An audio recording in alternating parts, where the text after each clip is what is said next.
Hi folks, we are on Unit 4, Day 4A, 4B, I think I labeled it B. We're continuing with the limits of trig functions, and we're going to do some examples using those three special trig limits that we figured out from looking at kind of progressive tables as theta was approaching 0. And I'm just going to pop those up at the top here so we have them written down. So we know that the limit as theta approaches 0 of sine theta over theta, that equals 1. We know that the limit again as theta approaches 0, these are all approaching 0, of sine c times theta over c times theta, that also equals 1. And we know that the limit of, as our theta approaches 0, of 1 minus cos theta over theta, that equals 0. So those are our three rules that we're going to use, in addition to just kind of regular limit rules and the kind of manipulation of our expressions that we did in the first few. So this one, A, is kind of a good reminder that you don't always need to use the rules that you know. If we take a look at this and say we've got the limit as x approaches 0 of 2 to the x cos x over 4. Sometimes once you get in kind of a groove of solving things with a lot of indeterminate limits, you always feel like you have to do something, but we don't. 2 to the 0 is just 1. Cos 0 is 1. 4 is not going to give you, no matter what you sub in, is not going to give you an indeterminate 0 on the bottom. So we can drop the limit right away and say this is 2 to the 0 times cos 0 over 4. We're just subbing in directly. So we get 1 times 1 over 4, which is just 1/4. So we don't actually have to do any of our special tricks up there. B is a little bit different. Obviously, as theta approaches 0, we've got sine 4 theta over theta. We cannot put that 0 right in. But we also don't quite have either one of these. Now, you may have the instinct that you may feel like you want to kind of use some double angle or quadruple angle formulas in this case, but I would caution you against that. It's way easier to make this, force this to kind of be this one, than to try and get rid of that 4 on the inside. So I'll show you what I mean here. I'm going to have the limit as theta approaches 0, and I know that if I'm going kind of for this middle one here, I'm going to want sine 4 theta over 4 theta. I don't want to mess up that sine 4 theta. So if I'm adding a 4 on the denominator, I just have to add a 4 out front. So those 4s would reduce and go back to the start. It's like multiplying top and bottom by 4. So that's what I have. I do have to, for proper form, I am going to have to split this apart to have just this limit of that thing that's kind of the known limit that we have. So I'm going to say the limit as theta approaches 0 of 4, remember my limit laws, times the limit as theta approaches 0 of sine 4 theta over 4 theta. So you do have to have that simplified into one of the three known limits. So the limit as theta approaches 0 of 4 is just 4 because it's just a horizontal line, doesn't matter what theta is. And then this is one of our known limits, and that is 1. So that simplifies to a 4.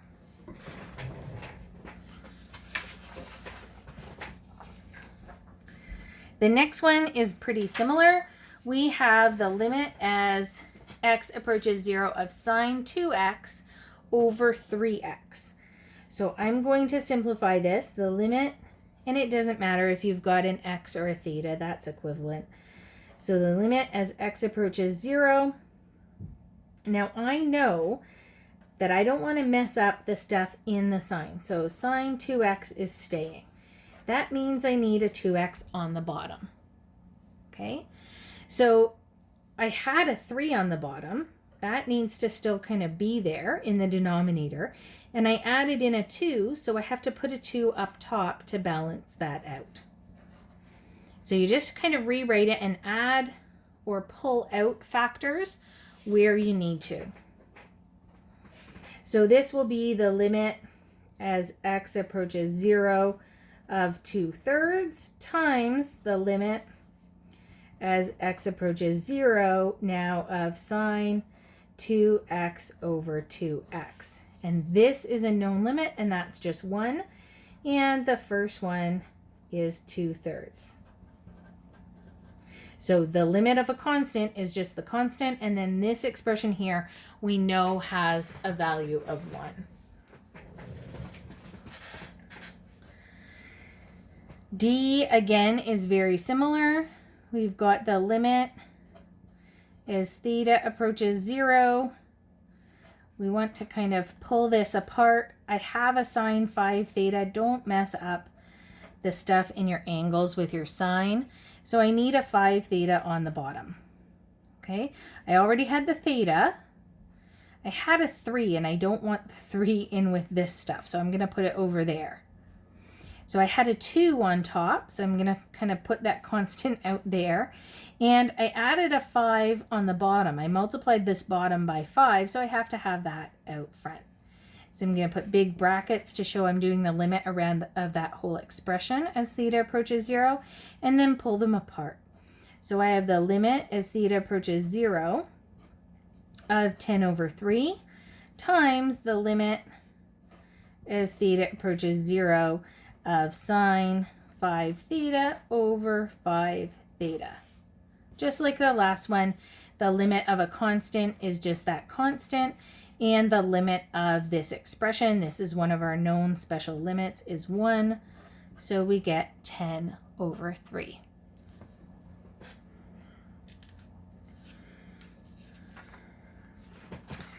So we will keep on going. We've got E. We have, this is a little bit different. So here we've got the limit as theta approaches 0 of tan theta over theta.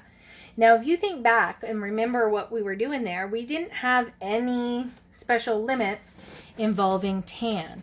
So I need to change this, right? I'm going to rewrite. This is the limit as theta approaches 0 of sine theta over cos theta. And I'm just going to make that 1 over theta, that theta that was on the bottom. Okay. So this is, and this is maybe a step that you don't need.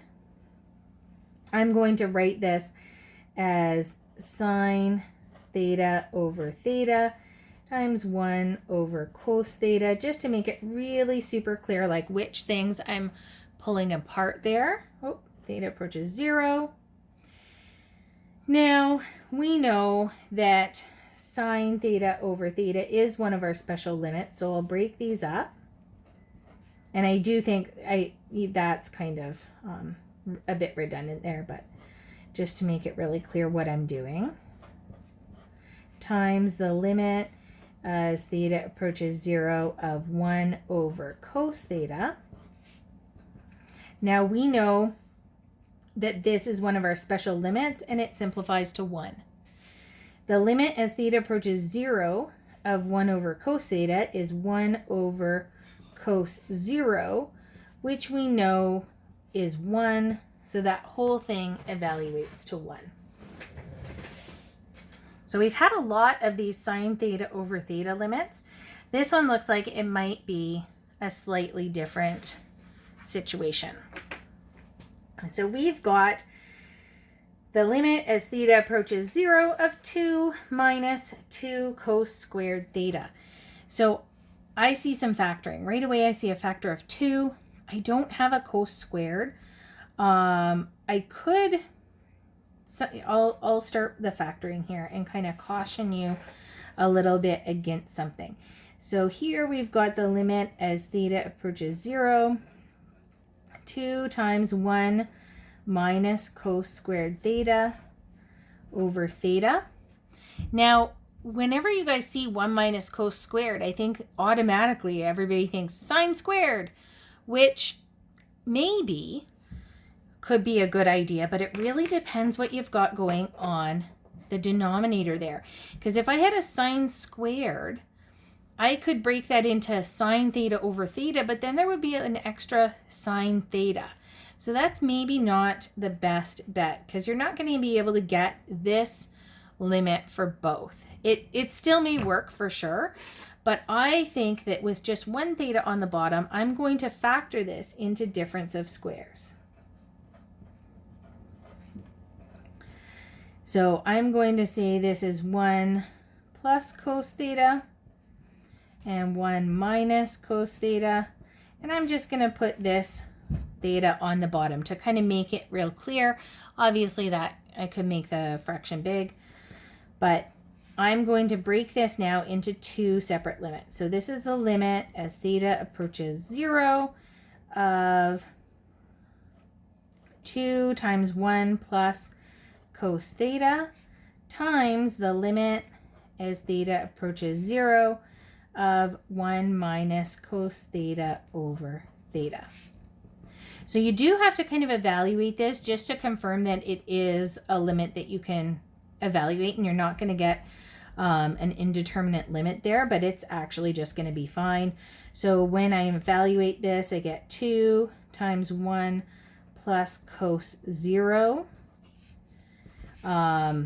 which is 2 times 1 plus 1, which is 4. Now this one, it actually doesn't matter much what I'm doing here, because this is one of my special limits and it's actually 0. So that will bring my whole expression here down to being equal to 0. So because this is 0, you do just have to at least sub in there to double check that there wasn't anything funny going on. You didn't have anything indeterminate with the other piece of that.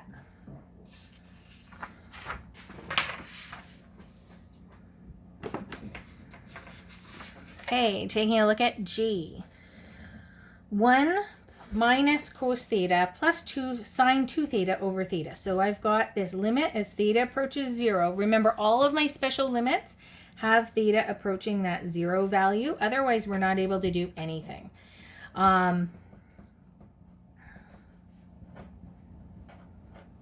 So here, this kind of looks like that, looks like part of it. Looks like one of my special identities, and this sine 2 theta over theta also does. I'm just going to kind of clear something up. Like if we had, let's say we had x plus y over a. We don't do this very often, but this is just a common denominator, right? This would be the same as x over a plus y over a, right? You can break them apart and they would just keep their same denominator. So that's what we've got here. We can just break this apart and say this is the limit of 1 minus cos theta over theta plus sine 2 theta over theta. And then we can say, okay, keep going. This is the limit as theta approaches 0. And this is 1 minus cos theta over theta plus the limit as theta approaches 0. And here I've got a sine 2 theta. I want a 2 theta on the bottom. We've done this one before, so I'll just add a 2 out front. Now this is ready to evaluate. That's just 0. So 0 plus, now I have to break this limit apart and have two products, the products of two limits. So I'll have the limit as theta approaches 0 of 2 times the limit as theta approaches 0 of sine 2 theta over 2 theta. So 0 I don't really need him in there anymore, but I'll just kind of keep it. The limit as theta approaches 0 of a constant, 2, is just 2. And the limit as theta approaches 0 of this ratio, we know that that's one of the special known limits. So we've got 2 times 1 there. So that just works out to 2. One more example up here. Here, when we have anything with like cosecant or secant or those reciprocal identities, I would always just change those right away, because obviously this isn't something that we're going to be able to simplify in its form. You do always, again, have to check, because cosecant, remember, is 1 over sine.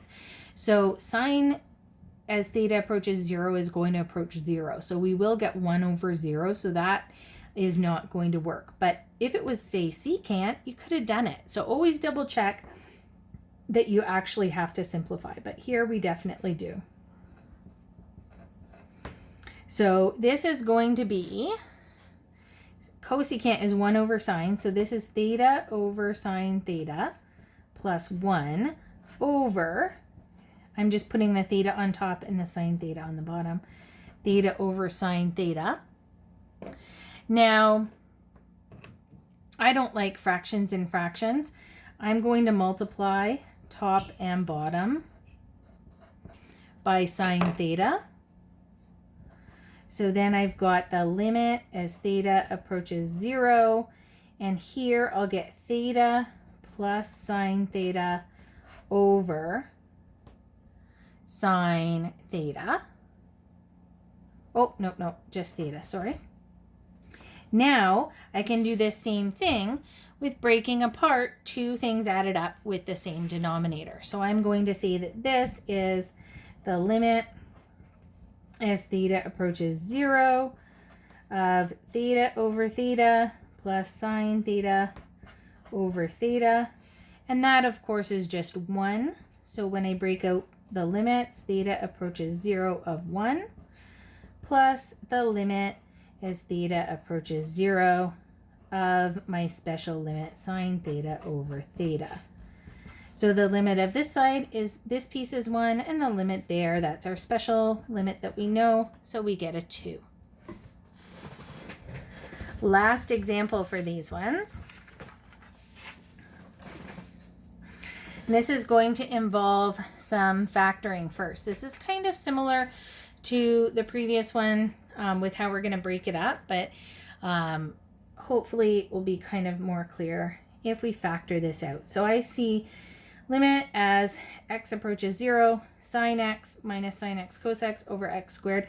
Obviously here we have an indeterminate form because sine of 0 is 0 and 0 on the bottom is always bad news. So I'm going to start by factoring the limit as x approaches 0 of sine x over 1 minus cos x over x squared.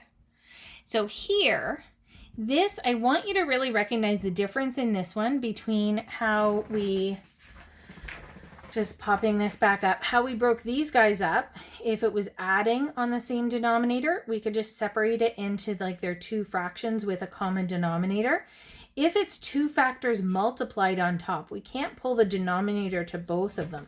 You would have to split up the factors in the denominator as well, which is good because this is the top of one of my special limits, and that's the top of the other one, and I have the bottom of both, so I can factor that, pull those two factors apart. So this is going to be the limit as x approaches 0, and we've got sine x over x, which is one of the x's on the bottom, and then 1 minus cos x over x as well. So we're going to pull those two limits apart and evaluate them individually. And multiply the answers, which we know that one's going to evaluate to 1 and this one evaluates to 0. So we get a final answer of 0 for that limit. So that's the end. There is a worksheet for you guys to do, and there's solutions provided on the outline. Again, this is good practice for anybody, but it is only mandatory. It won't be assessed as part of the MCV course, but these definitely do show up on the AP exam.